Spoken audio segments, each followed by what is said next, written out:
একমাত্র সাহসী হচ্ছে আমার গোপ্রো, ও ভিজতে ভয় পায় না, ওরা বাইরে যাবে।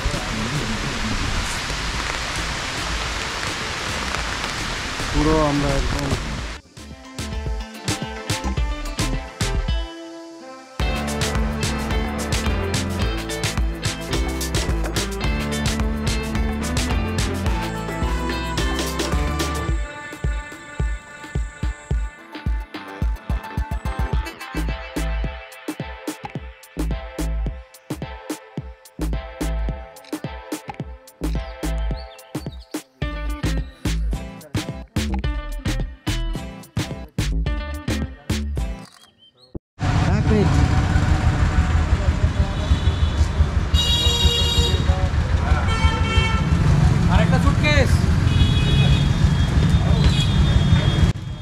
জব্বলপুরে একটা রাত কাটিয়ে আমরা এখন চলেছি কানহা ন্যাশনাল পার্কের দিকে। মধ্যপ্রদেশের সবথেকে বড় এই টাইগার রিজার্ভে আমরা দুদিনে 4টে সাফারি করব, আর সেই সাফারির বিভিন্ন মুহূর্ত নিয়ে এই ভিডিও। কতক্ষণ লাগতে পারে আমাদের যেতে? আমরা মোটামুটি 3 ঘন্টা 3.5 ঘন্টা নেব, লাগুক না লাগুক। আমাদের ব্রেকফাস্ট করব, দুবার চা খেতে নামবো। এখন অনেক সময়, আমাদের হাতে দুটো সময় চেক ইন টাইম, 3টে থেকে সাফারি, 4টে 3:30 সময় গাড়ি চলে আসবে আমাদের রিসর্টে। অসুবিধা নেই, আমরা গিয়ে আরামসে লাঞ্চ ফাঞ্চ করে একটু সুইমিং পুলে স্নান টানও করে নিতে পারবো। অনেক টাইম আছে, যাই ধীরে ধীরে যাই। হ্যাঁ, আস্তে ধীরে যাই। জব্বলপুর থেকে কানহা দূরত্ব 130 কিলোমিটার মতো, তবে সেটা কানহা গেটের জন্য। যদি কেউ অন্য কোনো জোন সিলেক্ট করে, মুক্কি জোন, সেক্ষেত্রে কিন্তু আরও 50 কিলোমিটার বেশি যেতে হবে। আমাদের এবারে থাকার জায়গা কিংফিশার রিসর্ট, যেটা কানহা গেটের একদম কাছে, ওই 5-6 কিলোমিটার মতন।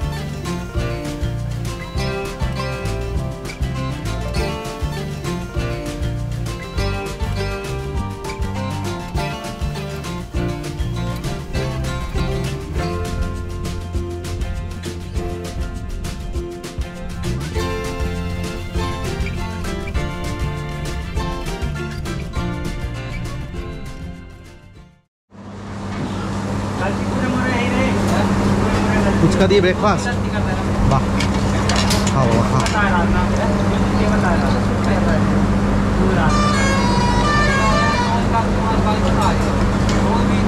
এদিকে কি দিয়ে ব্রেকফাস্ট হচ্ছে? বাহ, জিলিপি দিয়ে ব্রেকফাস্ট। আর সবাই কি খাচ্ছে? আলুর চপ, আলুর চপ দিয়ে ব্রেকফাস্ট, পকোড়া দিয়ে ব্রেকফাস্ট। বাহ বাহ, শক্ত মালটা।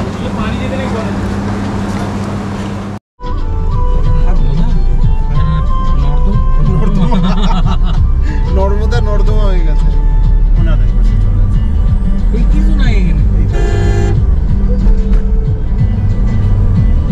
নর্দমা হচ্ছে, নর্মদা হচ্ছে খরস্রোতা নদী, তো বৃষ্টি না হলে হচ্ছে জল হবে না, ওই পাশটায় চলে।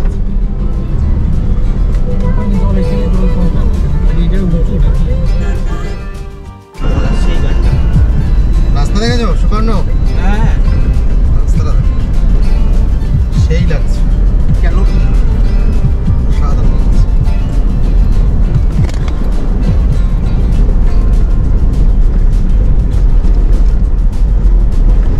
দেখা যায়। বলো, আমরা কি এখন এখানে বাঘ দেখতে পারি যেতে যেতে? এখানে বাঘ কি দেখা যাবে? বাঘ দেখা যায়, দেখার পসিবিলিটি আছে, কারণ কানহার তো কোনো বাউন্ডারি নেই। তো অ্যাকচুয়ালি একটা জঙ্গলের দুটো জোন হয়, একটা হচ্ছে কোর জোন, একটা হচ্ছে বাফার জোন। তো কিছু কিছু এলাকাগুলো বাফার জোনের মধ্যে পড়তে পারে। তো আমরা বাঘ দেখার পসিবিলিটি পেতে পারি। এরকম হচ্ছে আমরা যে রিসর্টটাতে থাকবো বা রিসর্টটাতে আছি, ওখানেও রাত্রেবেলা বাঘ দেখা গেছে। তো যেহেতু আর কোনো রিসর্টেরই কোনো সেরকমভাবে বাউন্ডারি এখানে থাকে না, তো পসিবিলিটি থাকে যে বাঘ দেখা যেতে পারে। মানে দরকার হলে এরকমও হতে পারে তুমি যে সুইমিং পুলে রাত্রে চান করছো তোমার পাশে বাঘ তোমার সাথে চলে চান আসতে করছে। পারে, বাঘ পাশে বসে রয়েছে। আচ্ছা, কখন একেবারে স্নান টান করে ফ্রেশ হয়ে উঠবে, তখন টুক করে ধরে নিয়ে চলে যাবে। বাহ বাহ। হ্যাঁ, ওটা সব এরিয়া বাঘ থাকে, ওটা সব জায়গাতেই থাকে, কারণ প্রত্যেকটা বাঘের বাঘ তো টেরিটোরিয়াল, তো টেরিটোরিয়াল যেহেতু সেই জন্য প্রত্যেকটা বাঘেরই একটা ছেলে বাঘের আন্ডারে মোটামুটি 3-4টে ফিমেল টাইগার থাকে। তো এবার একটা মেল টাইগারের অনেকটা এরিয়া থাকে, তাদের মধ্যেই ফিমেলদেরকে ভাগ করে দিয়ে দেয়। তো এই নিচের দিকেই দেখবে না, জঙ্গলে গেলে পরে উপরের দিকেও দেখতে হবে। কেন? তার কারণটা হচ্ছে যে উপরে অনেক সময় গাছের ডালে, যেটা ধরো সোজা একটা ডাল উঠেছে আচ্ছা আর বাঁদিকে একটা ডাল বেঁকে গেছে, আচ্ছা ওরকম ধরনের ডালগুলোতে লেপার্ড বসেও থাকে। আচ্ছা। পসিবিলিটি আছে যে কানাডাতে লেপার্ড পাওয়া যায়? হ্যাঁ, কানাডা লেপার্ড আছে, কিন্তু ব্ল্যাক প্যান্থার নেই। ব্ল্যাক প্যান্থার কাবিনিতে আছে। ব্ল্যাক প্যান্থার মানে কি কালো লেপার্ড? হ্যাঁ, তো মিউটেটেড লেপার্ড, মিউটেশন হয় তারপর হয়। আচ্ছা, বুঝতে পারছি। জেনেটিক ঠিক আছে, আমরা আরো অনেক জ্ঞান অর্জন করব তখন গাড়ি এগো।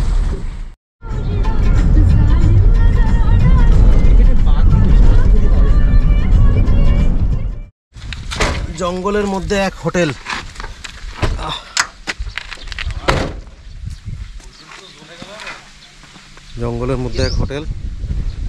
একটু চা পানের বিরতি। বাইরে তাপমাত্রা কত? 50-50-এর আশেপাশে হবে মনে হচ্ছে। পুরো পুড়ে গেলাম। দাঁড়াও, ভৎস গরম। ওখানে তো লোকেরা যাওয়া আসা করছে কনস্ট্যান্টলি। আমরা কানহা ন্যাশনাল পার্কে ঢুকলাম। এই হচ্ছে কানহা ন্যাশনাল পার্কের বাফার জোন।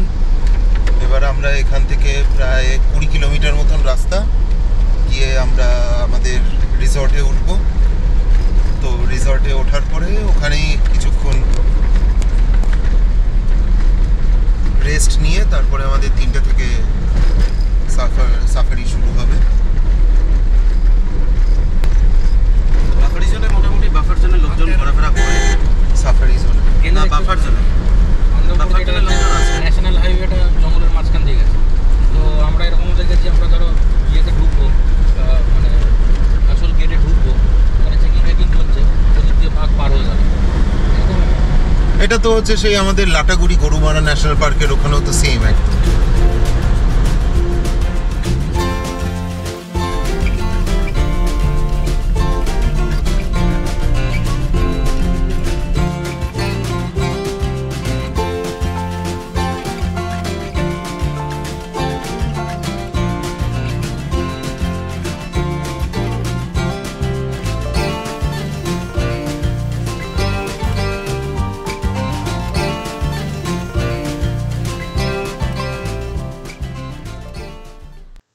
এখানে থাকার জন্য প্রত্যেকের 2000 টাকা করে প্রতিদিন হিসেবে দিতে হচ্ছে, যার মধ্যে দুপুরের খাওয়া থেকে শুরু করে সন্ধে, রাত এবং সকালের খাওয়াও যুক্ত আছে।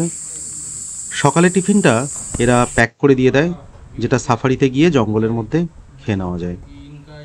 আমাদের 5 জনের জন্য একটা বড় রুম দিয়েছে, যেখানে 2টো খাট আছে এবং যেখানে অনায়াসে 6 জন থেকে যাওয়া যায়।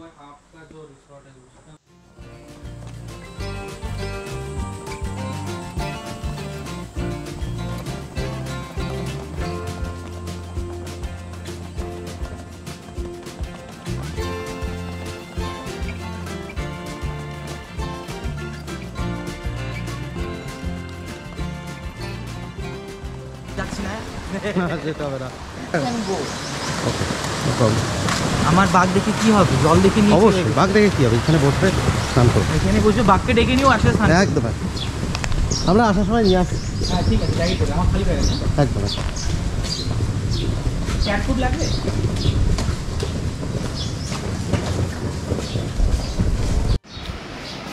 কিংফিশার রিসর্টের ভিতরে আমাদের ঘর, একটা বড় খাট আছে। এই খাটেতেই তো 3-4 জন থাকতে পারবে। পাশে আরও একটা বড় খাট, আর মাথার পাশে বাঘ।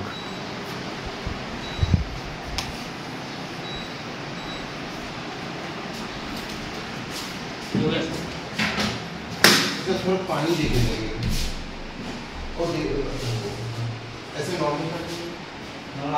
आरो बटन हो जाएगा ना।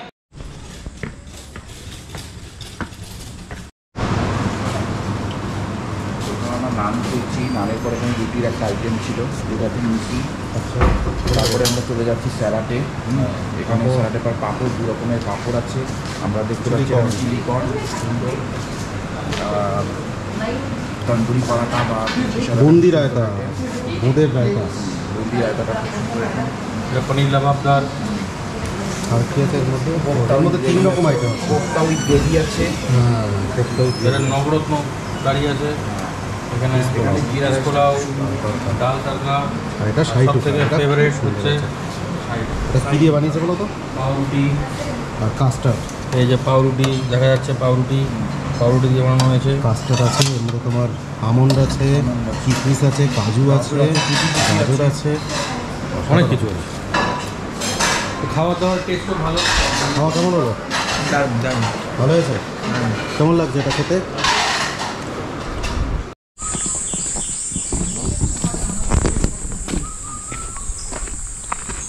এই আমাদের সাফারির গাড়ি, গাড়িটার করে আজকে আমরা সাফারিতে যাবো। এখান থেকে যেতে 3300 টাকা নিচ্ছে রিসর্ট থেকে, আর সাফারি এন্ট্রি পর্যন্ত। এন্ট্রিতে দেন কি যেখানেই দেন, ওর অবস্থা প্রচন্ড খারাপই থাকে। শুধু সাফারি গেট থেকে গাড়ি যেতে 3000 টাকা, হ্যাঁ, আর এখান থেকে যাওয়া আসা মিলিয়ে 350 দেখেন টাকা। কি করে।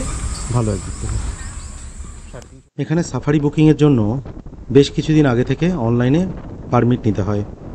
তার খরচ 2450 টাকা পুরো গাড়ির জন্য। এবং এখানে কতজন আমরা আছি সেই অনুযায়ী পার হেড 500 টাকা করে দিতে হয়, এবং তার সঙ্গে 600 টাকা গাইড চার্জ, সব মিলিয়ে 3000 টাকা। আমরা ছিলাম প্রথমে 4 জন পারমিটের সময়, কিন্তু পরে আমাদের একজন যোগ হয়, কিন্তু সেটা আমরা অনলাইনে অ্যাড করতে পারিনি, কারণ সেটা 30 দিনের মধ্যে হয়ে গিয়েছিল। 30 দিন আগে হলে আমরা ওটাকে অ্যাড করতে পারতাম।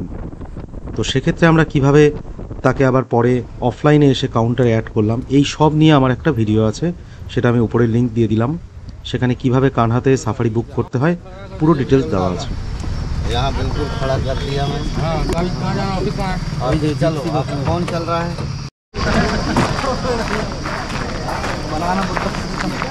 এই হলো বুকিং কাউন্টার। এখান থেকে আমাদের পার হেড ফিস দিয়ে যেতে হবে।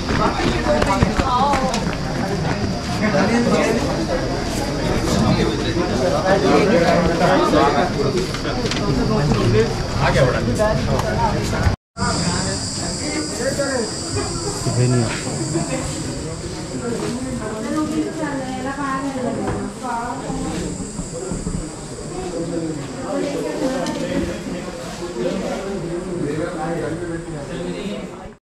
ওই যে ইয়ের জন্য ওটা হচ্ছে না, ওরা যেটা করছে যাতে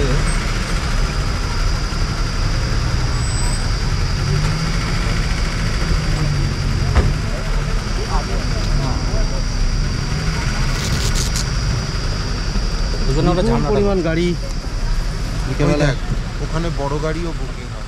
হ্যাঁ, কতগুলো গাড়ি? আমরাই তো ये टप्पा जो बना है দেখতে যাবে আমাদের গাড়িতে কোনো গাইড নেই। इस गाड़ी में क्या दिक्कत है?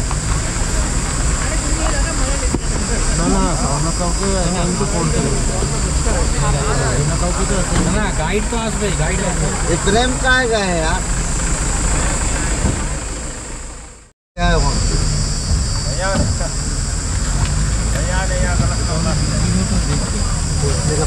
বাঘ যতক্ষণ দেখাবেন আমরা ফিরবো না, বাঘ দেখে ফিরবো আর এক পিস নিয়ে ফিরবো। রোদ ঝলমলে বিকেলে শুরু হলো আমাদের প্রথম সাফারি। আমরা ঢুকলাম কানহা গেট দিয়ে, আর আমাদের এবারের জোনও কানহা। ঠিক 4টের সময় সাফারি শুরু হলো। অবশ্য যারা প্রথম দিকে যেতে চায় তারা 2 ঘন্টা আগে থেকে এসে লাইনে দাঁড়িয়ে থাকে। বিকেলের সাফারির সময়টা একটু কম, 4টে থেকে সন্ধ্যে 7টা পর্যন্ত। সেই তুলনায় সকালে সাফারিটা অনেক বেশি টাইম, ভোর 5:30 থেকে বেলা 10:30 পর্যন্ত। এখানে রাতেও সাফারি হয়, সন্ধ্যে 7:30 থেকে রাত 10:30 পর্যন্ত। রাতের সাফারি নিয়ে এবং তার বুকিং পদ্ধতি নিয়ে আমি একটা ভিডিও বানিয়েছি, সেটার লিঙ্ক আমি উপরে দিয়ে দিলাম এবং ডেসক্রিপশন বক্সেও দিয়ে দিলাম।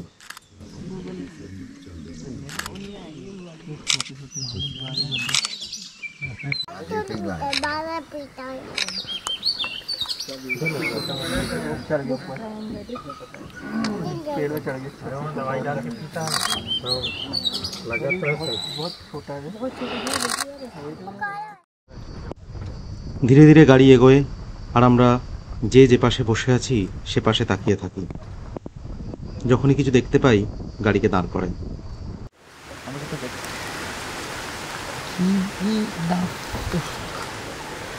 আর একদম পুরো বাবু হয়ে বসে আছে।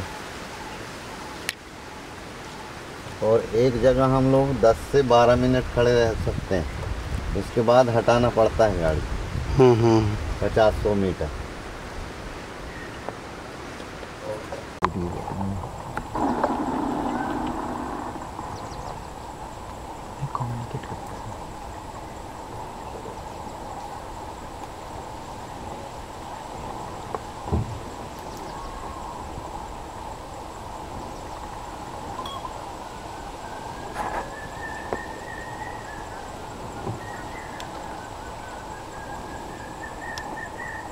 তোমার জন্য পাখি একটা দেখতে পাচ্ছি।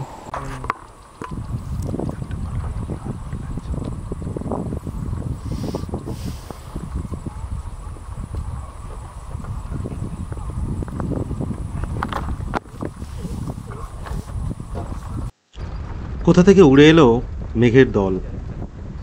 বিস্তীর্ণ ফাঁকা জঙ্গলের মধ্যে এ এক ভয়ঙ্কর সুন্দর অনুভূতি। টিপটিপ করে বৃষ্টি পড়ছে আর দূরে বাজ পড়ার শব্দ। পালানোর কোনো পথ নেই।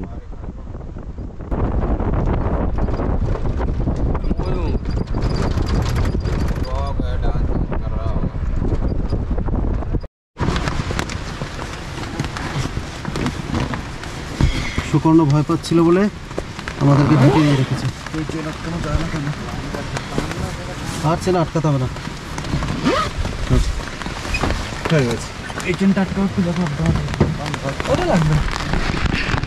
একমাত্র সাহসী হচ্ছে আমার গোপ্রো, ও ভিজতে ভয় পায় না, ওরা বাইরে যাবে।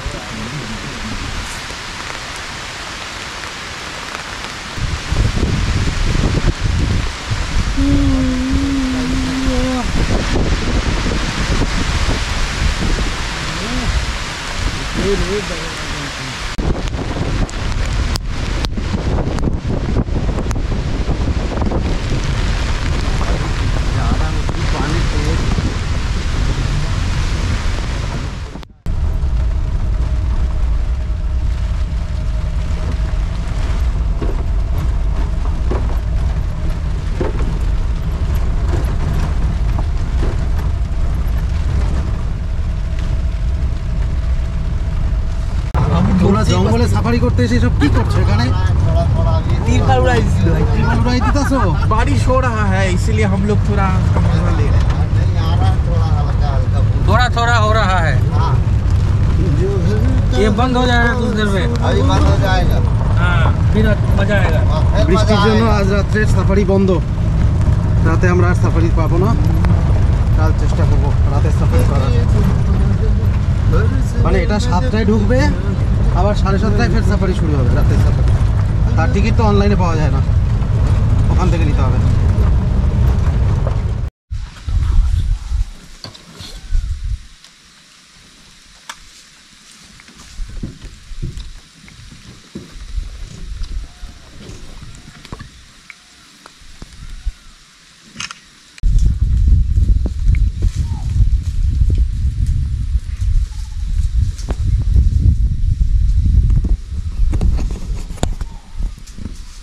गाड़ी को थोड़ा हल्का आस्ते हो जाएगा।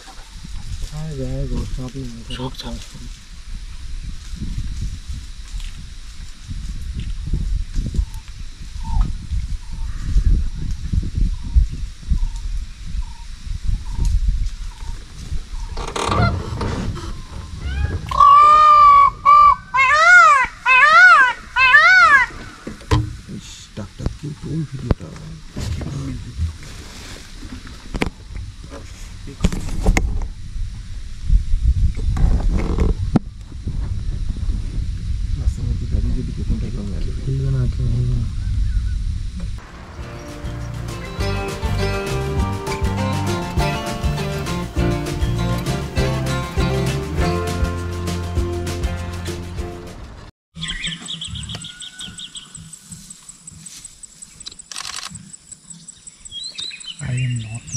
কি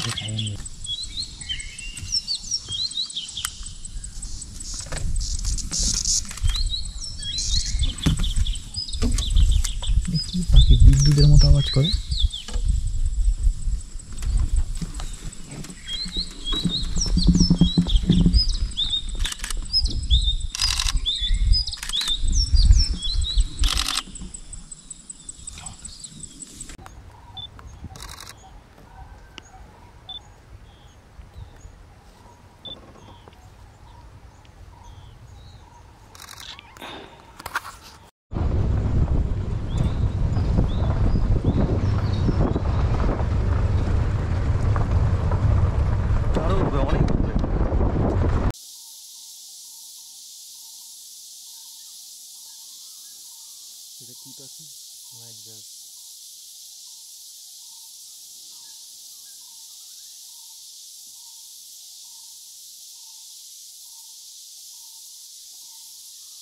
খুব সহজে পাওয়া যায় না, কারণ এটা ক্যামোফ্লাজ হয়ে থাকে তো এরকমভাবে গাছের গোড়ায় বসে থাকলে বুঝতে পারবে না।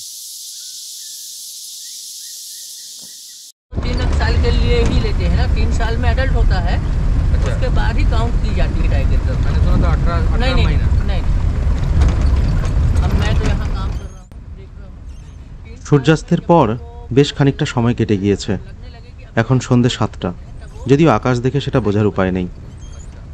বিকেলে সাফারি শেষ হয়ে এলো। এরপর আমরা দেখাবো দিনের বেলা সাফারি।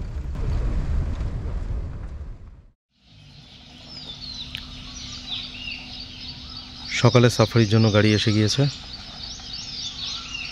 রিসর্ট থেকে ফোন করার পরে আমাদের জন্য গাড়ি অ্যালট হয়, সেই গাড়ি আসে। এই গাড়ির জন্য এক্সট্রা 300 টাকা লাগে আসা এবং নিয়ে যাওয়া মিলিয়ে।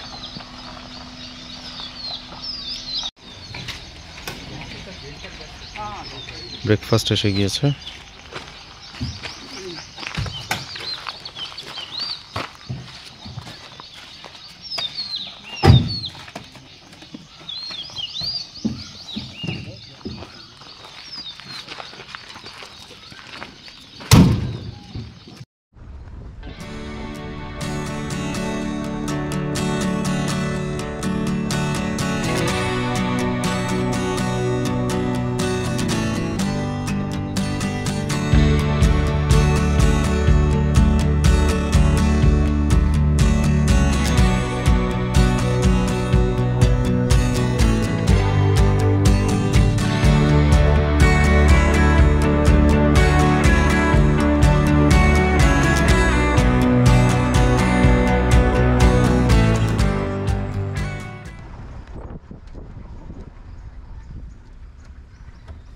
এবার আমরা প্রবেশ করছি কিসলি গেট দিয়ে।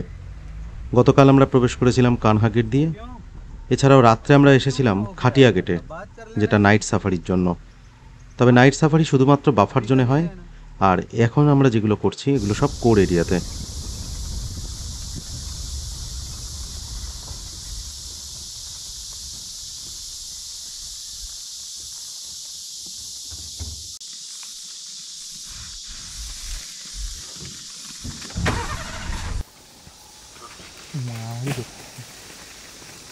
ফিলস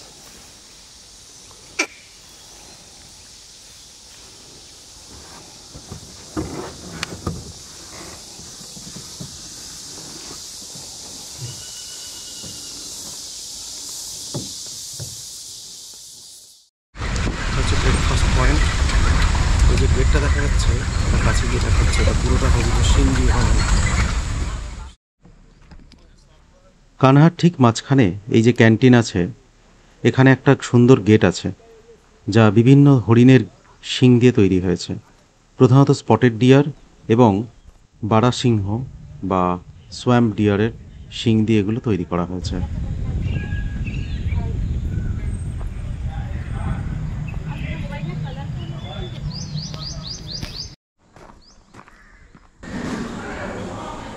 সব থেকে প্যাকিং করে দেওয়ার খাবার এখানে নিয়ে আসা হয়েছে।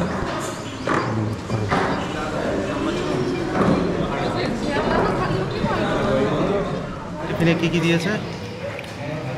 স্যান্ডউইচ, স্যান্ডউইচ, মাজা আছে, ওখানে ডিম আছে, রুটি আছে। মাজা আছে, ডিম আর আছে, এখান থেকে আমরা নিলাম সিঙ্গাড়া। ও এটা এখান থেকে নেওয়া? হ্যাঁ। আচ্ছা আচ্ছা। ব্রেকফাস্ট পর্বের পর আবার গাড়ি চলা শুরু। গাইডের ইশারায় রাস্তার পাশে দেখলাম সদ্য হেঁটে যাওয়া বাঘের পায়ের ছাপ। বেশ কিছুক্ষণ সময় নিয়ে বাঘ দেখার চেষ্টা করলাম, কিন্তু এ যাত্রায় বাঘ মামার দর্শন কপালে আর নেই।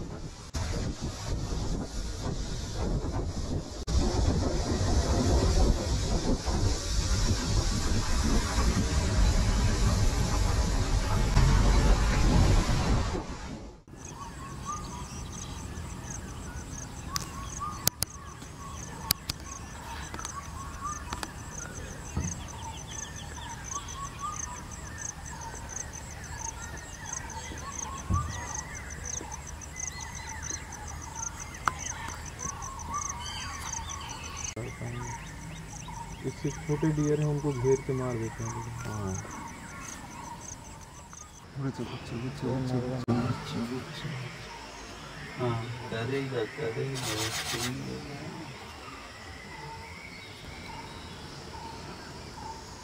না মিটিং হচ্ছে আর কি করে, ধুত্তরি একটা হয়েছে, একটাকে সামলাতে পারছি না। আবার বাচ্চাটা কই যাচ্ছে? ওই তোর পায়ে পায়ে ঘুরছে।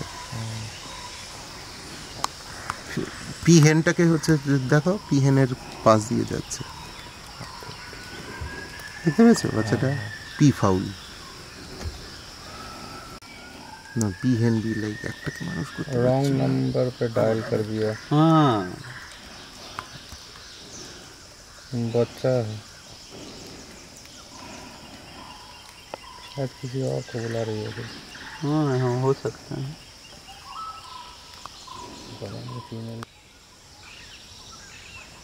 वाइट वाला क्या बच्चा? नहीं नहीं, इसका कलर अभी चेंज हो रहे हैं दादा। विंटर में सबसे सुंदर जो होते हैं ये अक्टूबर के टाइम पे बहुत सुंदर होते हैं। स्किन चेंज हो रहे हैं ना अभी।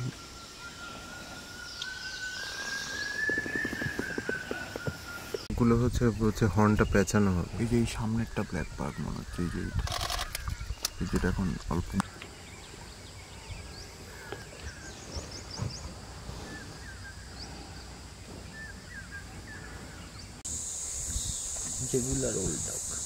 না না, ये कौन सा डक है? कौन सी कॉमन डक? जी দেখে তো কম মনে হচ্ছে না।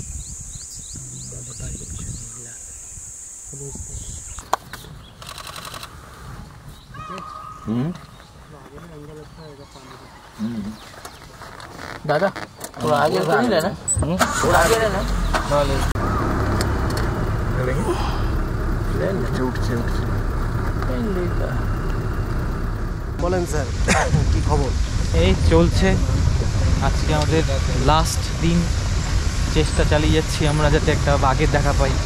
এখন এতটাই ফ্রাস্ট্রেটেড যে আমাকে আমার গায়ে সবই রক্ত টক্ত লাগিয়ে আমি রাস্তায় হাঁটছি, যদি আমাকেই দেখি বাঘ আসে খেতে, আমার ছবিটা তোলা নিয়ে দরকার। তো নাই বা থাকলো মাথা? না মাথা না থাকুক, তোমরা ছবি তুলে নিও, আমার সেই ছবিটা ইউটিউবে গেলেও হবে, বেঁচে থাকবে মেমোরি, আমি না থাকি। তোমার কি বক্তব্য? গাড়ি এত আসতে যাচ্ছে কেন?